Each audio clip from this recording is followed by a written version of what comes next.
Up next on Hotline TV, we're going to talk about blogs. And Conn Carroll, thank you so much for stepping out of your pajamas.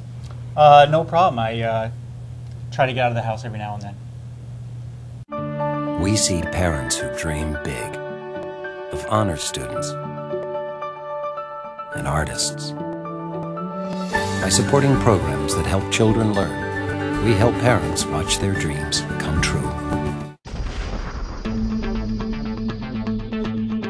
From the Watergate Building in Washington, this is Hotline TV. Now here are Hotline editors Chuck Todd and John Mercurio. Happy Monday, everybody. I'm John Mercurio. It's time for today's special guest star. With us right now, to my right, your left, is Hotline's in-house blogosphere guru, ladies and gentlemen, but especially the ladies, Conn Carroll. Thank you, John. It's great to be here. All right, thank you. Enough from you. Conn, let me just start out by saying I'm a big fan of your work. I really am. That's great. I'm a big fan of yours, John. Thank you so much. But not your work. What work is that? I want to start off this discussion. Let's talk about what I consider to be the blogosphere's forgotten step brethren, if you will, the conservatives. Liberals have been so sort of active. We saw what they did with Howard Dean. We saw what they did with Ned Lamont in 2006. Where are the conservatives? Where's the right when it comes to the blogosphere? They exist. They're out there. Instapundit is huge. Hugh Hewitt, Red State. But what kind of impact are they having, if any? Well, it's kind of hard to say. They've definitely had a rougher go of it impacting actual events. I think if you look at the minority leadership races that occurred after the 2006 elections, every single candidate that the conservative bloggers supported, put forward, got beat in their own party, got voted down. So I think when you look at what effects they have had, they definitely had some victories in the 2004 White House race. They, of course, embarrassed Dan Rather.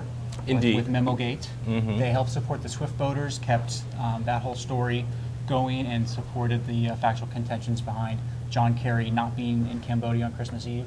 So they have had some effects on a big scale in the White House, but as far as controlling what their own party does and where their own party stands, they definitely have not moved up to where the left did. All right, let's go back to the left side of the blogosphere. Barack Obama, presidential candidate, taking sort of a unique approach to trying to court this group of bloggers. What's he doing? Definitely. I mean, it's more of an old school, let 1,000 flowers bloom type strategy. Oh, I like that. That's pretty. Very hands-off. Sure. You have Hillary Clinton out there with her guy Peter Dow behind the scenes. You have Chris Dodd with Tim Taggart. John Edwards is very involved in the blogosphere. We'll get to that in a minute. Yes, we will. But Obama is taking more of a handoff. Let other people organize, get excited about him. Is it hands-off, or is it just sort of passive and sort of uninvolved? No, I think it's definitely a deliberate strategy on his part. But hasn't he started to slip in terms of the in terms of the support that he's getting from blogs?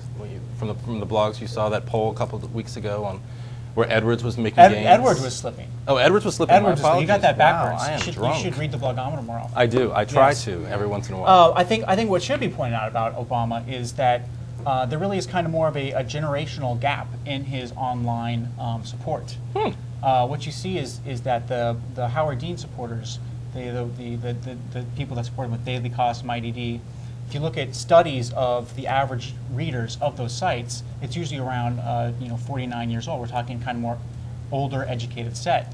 But if you look at where Obama's doing well on Facebook, where he has a group that's over 250,000 strong, the average age on Facebook is around 21, 22. So there is kind of more of a generational gap in online support between Obama and the rest of the online Interesting. field. Let's go back to Edwards. To what extent, looking at what he's been through over the past couple of weeks with Amanda Marcotti and Michelle McEwen, to what extent, it's okay, though. Melissa, to what extent did conservatives play a role in the sort of whole debacle? A pretty big one. First of all, they kind of created the story itself. Bloggers like Protein Wisdom and My Pet Jawa, they were the first ones with early posts. My Pet Jawa, that's yes, so cute. I don't name these sites. No. You can't blame me for these things. I don't blame. I credit. Oh, okay. I love. Their early blog posts were kind of more focused on her Duke rape case blog posts. Correct. But as it kind of evolved, they found more of them. A lot of them more of the anti-Catholic ones. Catherine G. Lopez was posting ones. about her calling Catholicism a misogynistic ancient mythology. And so once Bill Donahue of the Catholic League got quoted in the New York Times and AP stories, that's when it really snowballed and became an issue that the rest of them globbed on. What qualifies? Is there anything that qualifies these guys to actually be bloggers? You know, I mean, can you get your degree on the internet? Are you always hating on bloggers? I don't hate them. I love them. What did they ever I do to you? heart them. I don't hate them. I heart them. Okay. And they know it. First of all, yeah, I think it's important we separate. There are two blogging campaign jobs.